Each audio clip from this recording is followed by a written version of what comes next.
आज हम कक्षा 12 फिजिक्स पढ़ेंगे। तरंग प्रकाशिकी बोर्ड परीक्षा में 10 मार्क्स या 6 मार्क्स का क्वेश्चन पूछा जाता है और इससे हर साल क्वेश्चन आते हैं और बनते हैं, पूछे जाते हैं। आप सब ध्यान से वीडियो देखें। आज मैराथन क्लास होगी जो बोर्ड परीक्षा में हर बार आते हैं क्वेश्चन। आज हम पूरा पढ़ेंगे मैराथन में, 1 शॉर्ट वीडियो है। तरंग प्रकाशिकी के बारे में कुछ महत्वपूर्ण बिंदु पढ़ेंगे, ठीक है ना। तो पहला है प्रकाश सीधी सरल रेखा में चलता है और दूसरा प्रकाश तरंगे ईथर से अधिक वेग से चलती हैं। क्योंकि ईथर भारहीन है, इसका घनत्व बहुत ही कम तथा प्रत्यास्थता बहुत अधिक होती है। तीसरा, हाइगेंस के द्वितीयक तरंगिकाओं के सिद्धांत से प्रकाश के परावर्तन अपवर्तन के नियमों की तथा प्रकाश के व्यक्तीकरण और वितरण की व्याख्या की जा सकती है एवं इस सिद्धांत से प्रकाश विद्युत प्रभाव की व्याख्या नहीं की जा सकती। अपवर्तन की घटना में तरंग की चाल तथा तरंगदैर्घ्य का मान बदल जाता है, जबकि तरंग की आवृत्ति नहीं बदलती। पानी में प्रकाश की चाल हवा में प्रकाश की चाल से कम होती है, क्योंकि पानी का अपवर्तनांक हवा के अपवर्तनांक से अधिक होता है। 6 पॉइंट, व्यक्तीकरण फ्रिंजों की आकृति अति परिवलयकार होती है। 7 पॉइंट, व्यक्तीकरण फ्रिंजों की चौड़ाई समान भी हो सकती है अथवा नहीं भी हो सकती है, लेकिन वितरण फ्रिंजों की चौड़ाई कभी भी समान नहीं हो सकती। 8वां पॉइंट, ध्रुवण की घटना केवल प्रकाश में ही होती है, ध्वनि में ध्रुवण की परिघटना नहीं होती है। 9 पॉइंट, पोलैराइड द्वारा अध्रुवित प्रकाश को ध्रुवित प्रकाश में परिवर्तित किया जाता है। हाइगेंस का द्वितीयक तरंग सिद्धांत क्या है और अपवर्तनांक तथा परिवर्तन की व्याख्या करेंगे। हाइगेंस का तरंग सिद्धांत, हाइगेंस वेव थ्योरी। इस सिद्धांत के अनुसार प्रकाश तरंगों के रूप में गमन करता है। प्रकाश स्रोत से निकलकर यह तरंग चारों दिशाओं में निर्वात में प्रकाश की चाल से चलती है। चूँकि प्रकाश तरंगों का संचरण होने के लिए माध्यम की आवश्यकता होती है, इसलिए वैज्ञानिक हाइगेंस ने एक ऐसे सभी गुणों वाले माध्यम ईथर की कल्पना की, क्योंकि इसमें प्रकाश तरंग के संचरण होने के सभी गुण होते हैं तथा ईथर लगभग भारहीन होता है। निर्वात में प्रकाश की चाल 3.10⁸ मीटर प्रति सेकंड होती है अतः ईथर का घनत्व बहुत कम होता है एवं प्रत्यास्थता का गुण बहुत अधिक होता है तथा यह किसी भी माध्यम में प्रवेश कर सकता है। इस प्रकार के माध्यम में प्रकाश तरंगे अधिक से चलती। जब यह तरंगे हमारी आँख के रेटिना पर गिरती हैं तो हमें वस्तु दिखाई देने लगती है। हाइगेंस का द्वितीयक तरंगिकाओं का सिद्धांत। वैज्ञानिक हाइगेंस ने अपने सिद्धांत की परिकल्पना दी, जो निम्न है। पहला, कल्पना की कि किसी माध्यम में स्थित प्रकाश स्रोत से जब तरंगें निकलती हैं, जो स्रोत के सभी दिशाओं में स्थित माध्यम के कण गति मतलब कंपन करने लगते हैं। माध्यम का वो पृष्ठ जिसमें स्थित सभी कण समान कला में कंपन करते हैं, तो उस पृष्ठ को तरंगांग कहते हैं। जब तरंग स्रोत से तरंग की दूरी बहुत अधिक हो जाती है, तब तरंग समतल हो जाता है। दूसरा पॉइंट, तरंग ग्राफ पर जितने भी माध्यम के कण उपस्थित होते हैं, वह सभी कण एक नवीन मतलब नए तरंग स्रोत का कार्य करते हैं। इन नए तरंग स्रोत से सभी दिशाओं में तरंगें गमन करती हैं। इन तरंगों को द्वितीयक तरंगिकाएं कहते हैं। माध्यम में द्वितीयक तरंगिकाओं की चाल प्राथमिक तरंगों की चाल के बराबर ही होती है, अर्थात ये दोनों तरंगें समान चाल से चलती हैं। तीसरा पॉइंट, यदि किसी समय गमन करती हुई द्वितीयक तरंगिकाओं का आवरण इनवेल्व या उन्हें स्पर्श करता हुआ स्पष्ट अगर खींचते हैं तो यह आवरण उस समय तरंगग्राह की नई स्थिति प्रदर्शित करता है। हाइगेल्स के सिद्धांत की सफलताएं। पहला जो है, इस सिद्धांत द्वारा प्रकाश के अपवर्तन तथा परावर्तन के नियमों की व्याख्या की जा सकती है। दूसरा पॉइंट, इस सिद्धांत द्वारा प्रकाश के व्यक्तीकरण तथा वितरण की व्याख्या भी की जा सकती है। हाइगेल्स के सिद्धांत की असफलताएं। पहला है, इस सिद्धांत में प्रकाश को अनुदैर्ध्य माना गया है, जिस कारण यह सिद्धांत प्रकाश के ध्रुवण की व्याख्या नहीं कर सका। अनुदैर्ध्य माने हैं, प्रकाश को अनुदैर्ध्य माने, इसलिए वो ध्रुवण की व्याख्या नहीं कर सका। इस सिद्धांत द्वारा प्रकाश के विद्युत प्रभाव की व्याख्या नहीं की जा सकती। इस सिद्धांत से प्रकाश विद्युत प्रभाव की व्याख्या नहीं की जा सकती। आज हम ब्रूस्टर का नियम क्या है, मैराथन वीडियो चल रहा है, मोस्ट इम्पॉर्टेंट वीडियो चल रहा है जो बोर्ड परीक्षा में पूछे जाते हैं। Brewster law. प्रकाश के एक स्थान से दूसरे स्थान तक तरंगों के रूप में चलकर पहुंचता है। यह तरंगें दो प्रकार की होती हैं, अनुप्रस्थ तरंग तथा अनुदैर्ध्य तरंग। प्रकाश की तरंगें अनुप्रस्थ तरंगें होती हैं। समझ गए ना, प्रकाश की तरंगें अनुप्रस्थ तरंगें होती हैं। ब्रूस्टर का नियम। जब अध्रुवित प्रकाश किसी पारदर्शी माध्यम जैसे कांच के पृष्ठ पर परावर्तित होता है तो यह आज ध्रुवित प्रकाश संपूर्ण रूप से समतल ध्रुवित हो जाता है। वैज्ञानिक ब्रूस्टर ने मत दिया कि परावर्तित प्रकाश में ध्रुवित प्रकाश की मात्रा आपतन कोण पर निर्भर करती है। आपतन कोण मतलब आई, तथा एक विशेष आपतन कोण के लिए परावर्तित प्रकाश पूर्ण रूप से समतल ध्रुवित हो जाता है। इस आपतन कोण को ध्रुवण कोण कहते हैं। इसे IP से प्रदर्शित करते हैं एवं इसके कंपन आपतन तल के लंबवत होती है। देख रहे हैं ना, IP इसके लंबवत हो रही कंपन, इसके लंबवत कंपन होती है।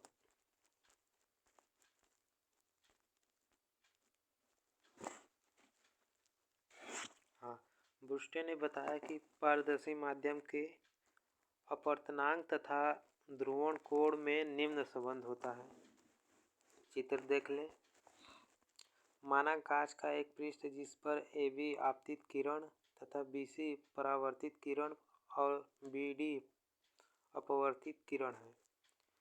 जैसे कि AB, A और B आपतित किरण है, अब BC, B और C परावर्तित किरण है, अब B और D अपवर्तित किरण है। ठीक है ना। और इस पृष्ठ पर IP आपतन कोण तथा R अपवर्तन कोण है। तो इस के नियम से, वही अपवर्तनांक के नियम से N बराबर साइन IP बराबर साइन R समीकरण 1 हो गया। चित्र द्वारा कोण PBC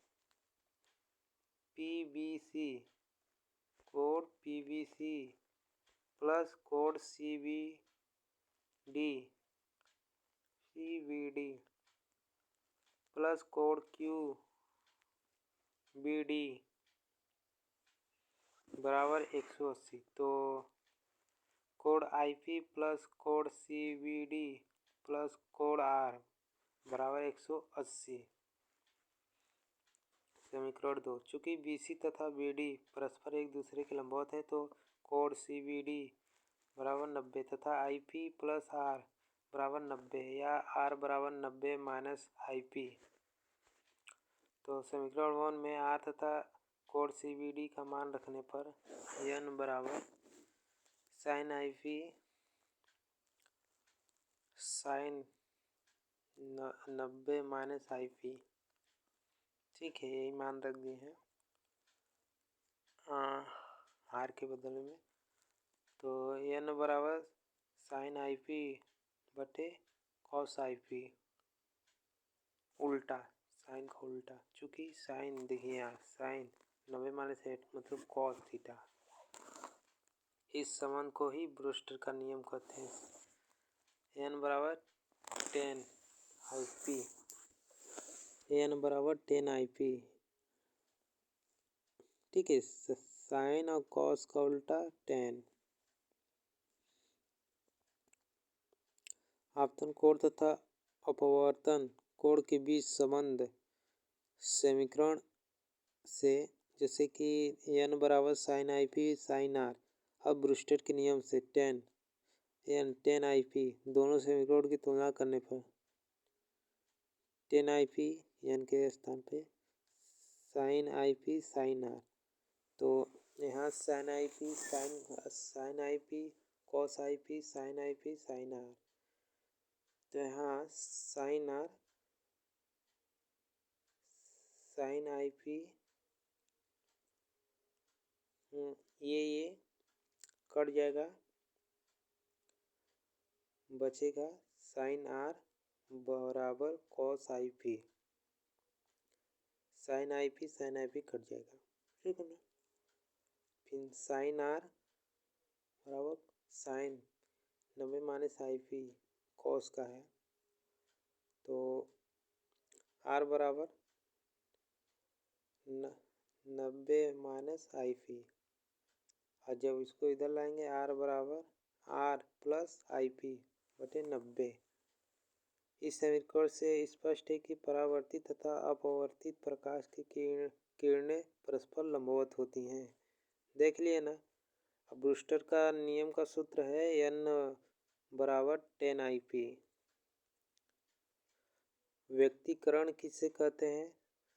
समपोषी एवं विनाशी व्यक्तीकरण, इंटरफेरेंस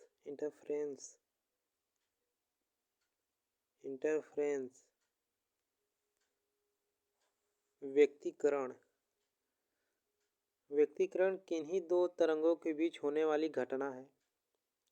जब किसी माध्यम में समान आवृत्ति की दो तरंग एक साथ समान एक ही दिशा में चलती हैं, तो इनके अध्यारोपण से माध्यम के कुछ बिंदुओं पर परिणामी तीव्रता बहुत अधिक होती है तथा इसके विपरीत माध्यम के कुछ बिंदुओं पर परिणामी तीव्रता बहुत कम होती है।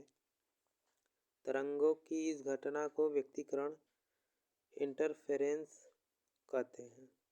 व्यक्तीकरण का व्यंजक: माना किसी माध्यम में एक ही आवृत्ति की दो सरल आवर्त प्रगामी तरंगें हैं जो समान दिशा में गति कर रही है, जिनके आयाम क्रमशः A1 A2 है एवं इनके बीच कालांतर फाइंड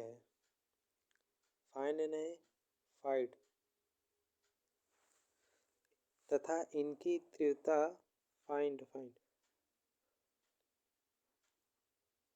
I1 व I2 है, तो परिणामी तीव्रता I बराबर I1 प्लस I2 प्लस 2 करनी में I1 I2 cos infinite find. इस प्रकार स्पष्ट है कि किसी बिंदु पर परिणामी तीव्रता उस बिंदु पर मिलने वाली दोनों तरंगों के बीच कालांतर पर निर्भर करती है।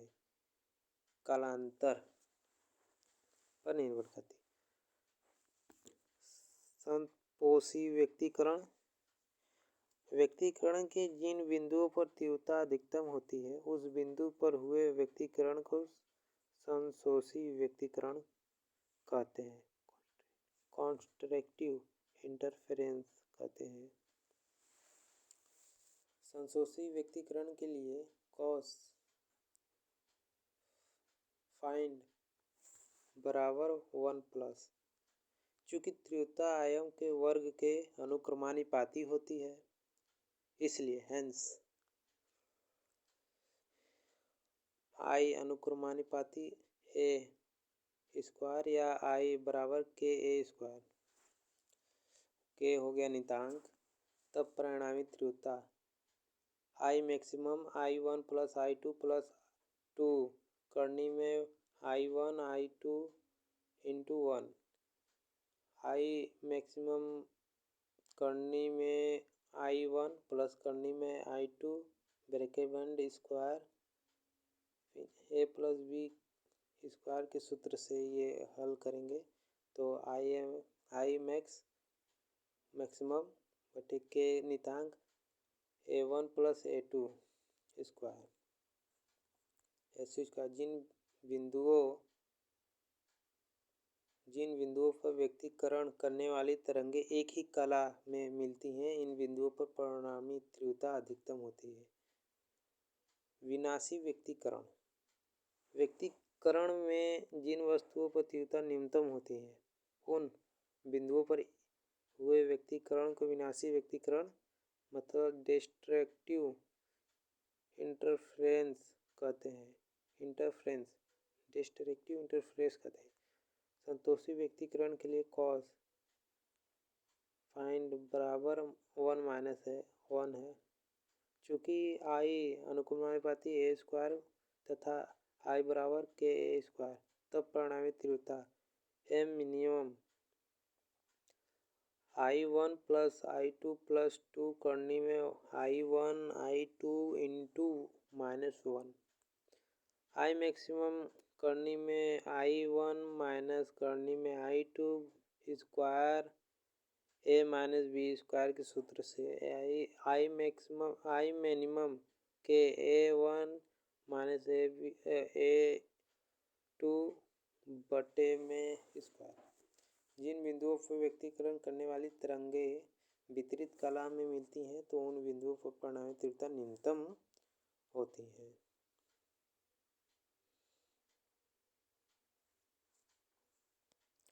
प्रकाश का वितरण क्या है? फ्रेनेल तथा फ्राउनहोफर वितरण परिभाषा उदाहरण। वितरण क्या है?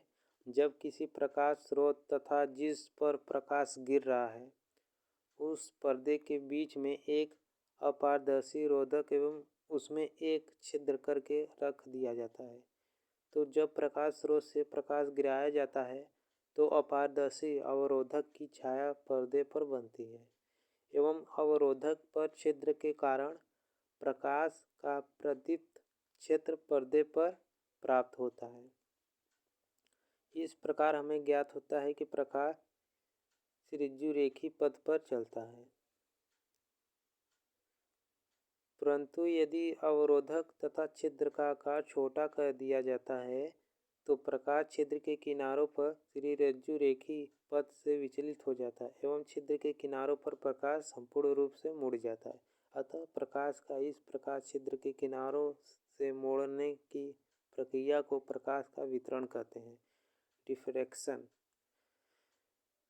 वितरण की परिभाषा ऐसे भी दे सकते हैं। जब प्रकाश की किरण किसी अवरोध अथवा छोटा छिद्र पर पड़ती है तो प्रकाश की किरणें छिद्र तथा अवरोध के किनारों की ओर आंशिक रूप से मुड़ जाती हैं। प्रकाश की किरणों का इस प्रकार के मुड़ने की घटना को प्रकाश का वितरण कहते हैं। प्रकाश के वितरण की घटना तभी घटित होती है जब छिद्र तथा अवरोध का आकार प्रकाश की तरंगदैर्घ्य की कोटि का होना चाहिए। अतः यह वितरण एक ही आवश्यक शर्त है, चित्र द्वारा स्पष्ट है। चित्र में देख ही रहे हैं आप लोग, ये है छिद्र है, जैसे कि प्रकाश स्रोत मतलब कि टॉर्च बारा जा रहा है तो उस छिद्र में से निकल रहा अवरोध ये है और पर्दा वो है। ठीक है। प्रकाश का वितरण फ्रेनेल वितरण में प्रकाश स्रोत तथा वह पर्दा जिस पर अवरोध की प्रति छाया बनती है वह अवरोध अथवा द्वारक से कम दूरी पर स्थित होता है। इस प्रकार के वितरण में लेंसों की आवश्यकता नहीं होती तथा इसमें आपाती तरंगग्राहक मतलब अवरोध से निकला हुआ प्रकाश गोलाकार एवं बेलनाकार होता है। फ्राउनहोफर वितरण। फ्राउनहोफर वितरण में प्रकाश स्रोत तथा वह पर्दा जिस पर अवरोध की प्रतिछाया बनती है वह अवरोध अथवा द्वारक से अधिक दूरी पर स्थित होता है। इस प्रकार के वितरण में स्रोत तथा पर्दे को दो लेंसों के फोकस तलों में रखते हैं तथा इसमें आपाती तरंगग्राहक समतल होता है। तरंगों में वितरण। तरंग के लिए भी यही परिभाषा होगी।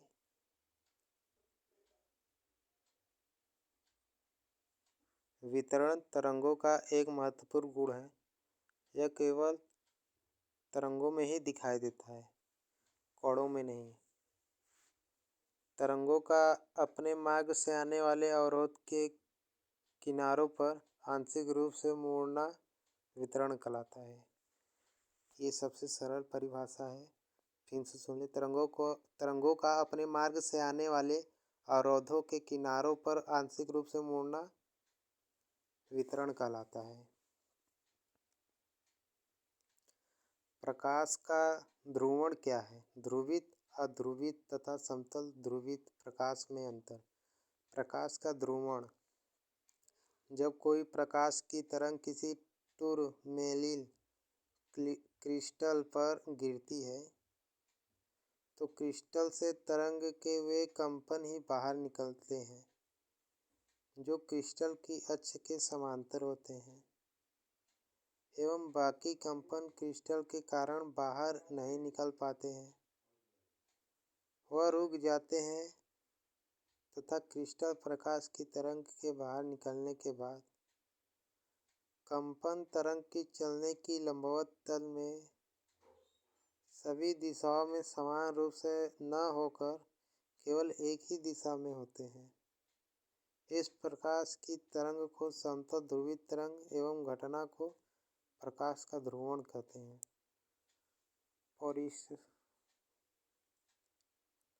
Polarisation of light. ध्रुवण की परिघटना केवल प्रकाश में ही होती है। ध्वनि में यह घटना नहीं पाई जाती। इसका कारण यह है कि प्रकाश की तरंगें अनुप्रस्थ तथा ध्वनि तरंगें अनुदैर्ध्य होती हैं। ठीक है ना। प्रकाश की तरंगें अनुप्रस्थ तरंगें होती हैं और ध्वनि तरंगें अनुदैर्ध्य होती हैं। अध्रुवित प्रकाश। प्रकाश जिसमें विद्युत वेक्टर के कंपन प्रकाश की तरंग के चलने की दिशा के लंबवत तल में सभी दिशाओं में समान रूप से होते हैं। इस प्रकार के प्रकाश को अध्रुवित प्रकाश कहते हैं। फिर से सुन ले। वह प्रकाश जिसमें विद्युत वेक्टर के कंपन प्रकाश की तरंग के चलने की दिशा के लंबवत तल में सभी दिशाओं में समान रूप से होते हैं। इस प्रकार के प्रकाश को अध्रुवित प्रकाश कहते हैं। अध्रुवित प्रकाश ये है। प्रकाश की तरंग ऐसे जा रही है। ध्रुवित प्रकाश वह प्रकाश जिसमें विद्युत वेक्टर के कंपन प्रकाश की तरंग के चलने की दिशा के लंबवत तल में सभी दिशाओं में समान रूप से न होकर केवल एक ही दिशा में होती हैं। इस प्रकार के प्रकाश को ध्रुवित प्रकाश कहते हैं। फिर से सुन लें। वह प्रकाश जिसमें विद्युत वेक्टर के कंपन प्रकाश की तरंग के चलने की दिशा के लंबवत तल में सभी दिशाओं में समान रूप से न होकर केवल एक ही दिशा में होते हैं। इस प्रकार के प्रकाश को ध्रुवित प्रकाश कहते हैं। देख लीजिए चित्र में। समतली ध्रुवित प्रकाश। यह ध्रुवित प्रकाश के जैसा ही होता है। समतल ध्रुवित प्रकाश में कंपन केवल एक ही सीधी रेखा के अनुदैर्ध्य होते हैं। जब कंपन वस्तु के तल के समांतर होते हैं तब समतल ध्रुवित प्रकाश को तीर द्वारा दर्शाया जाता है तथा जब कंपन वस्तु के तल के लंबवत होते हैं तब समतल ध्रुवित प्रकाश को बिंदुओं द्वारा दर्शाया जाता है।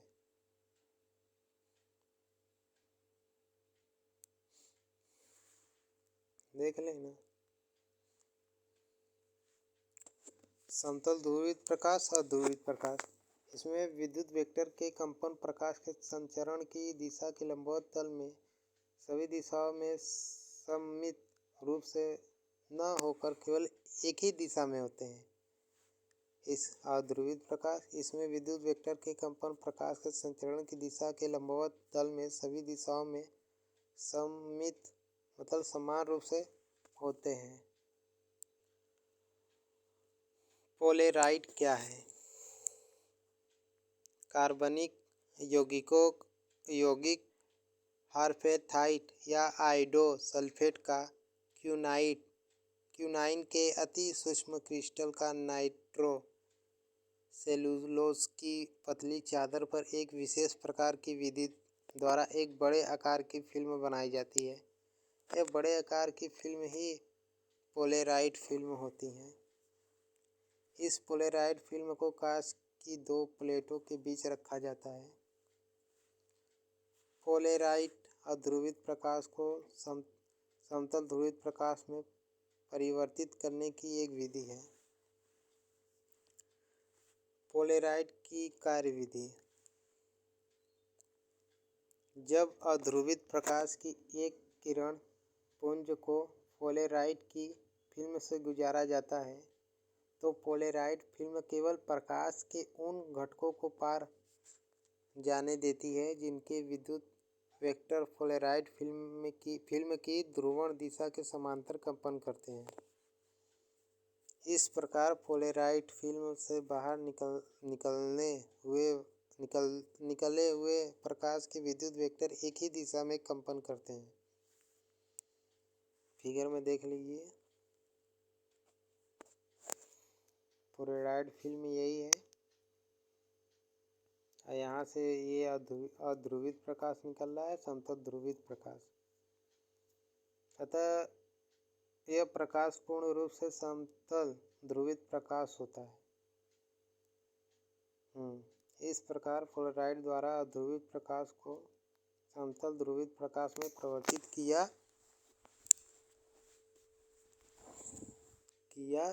जाता है।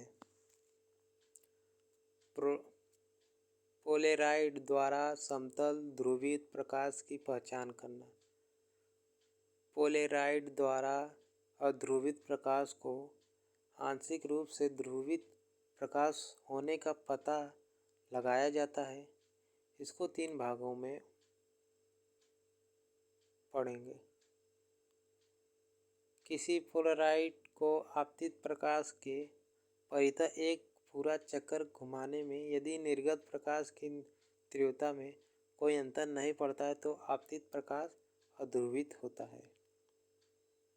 दूसरा पॉइंट, यदि निर्गत प्रकाश की तीव्रता में कोई परिवर्तन होता है लेकिन किसी भी स्थिति में तीव्रता शून्य नहीं होती है तो आपतित प्रकाश ध्रुवित होती है।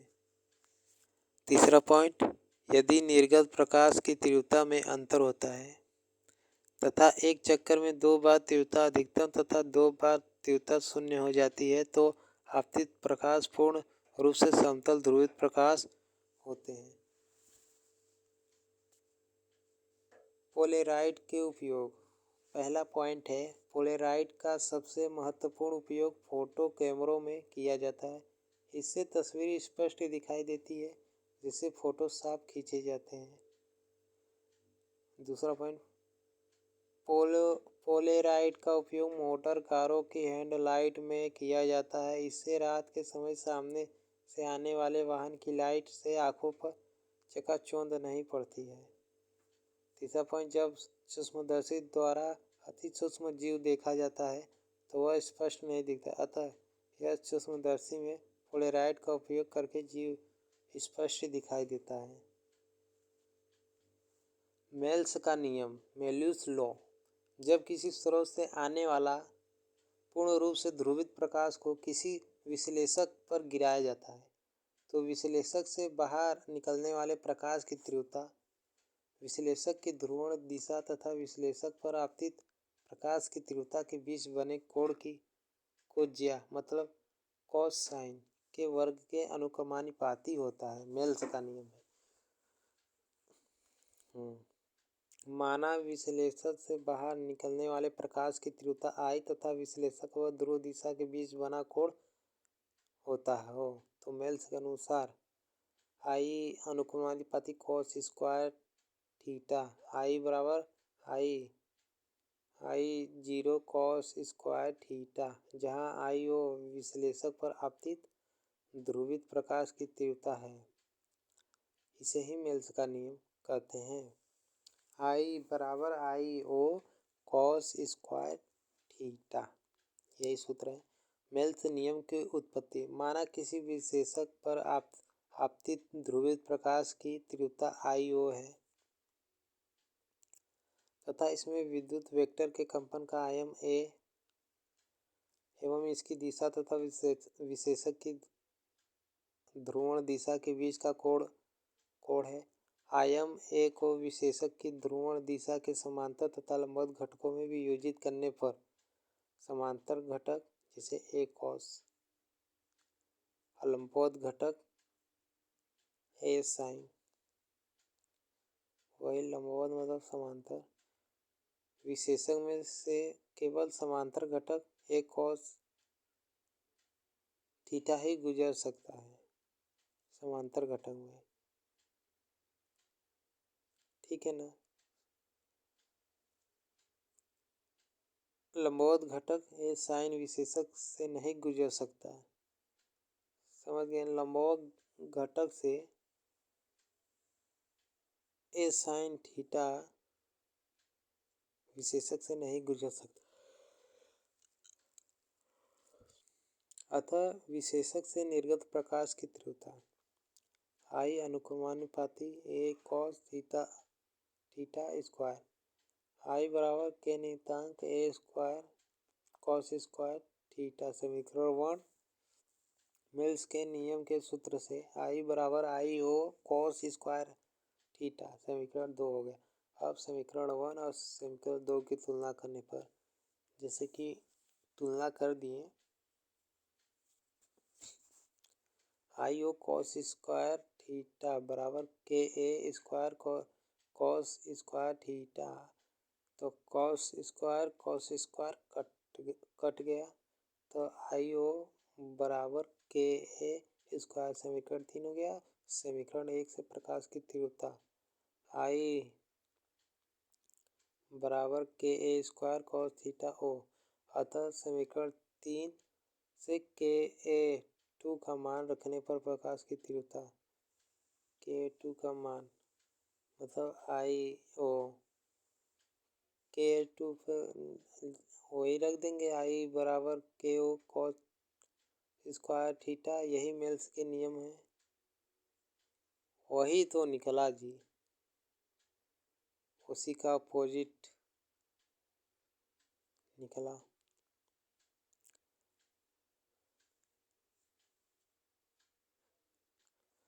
आप सभी को वीडियो अगर पसंद आया तो मेरे वीडियो को लाइक करें। अगर हाँ, जो ये विशेषक आया है मेल्स के नियम मतलब फिर से पढ़ दे रहे, जब किसी स्रोत से आने वाला पूर्ण रूप से ध्रुवित प्रकाश को किसी विशेषक पर गिराया जाता है।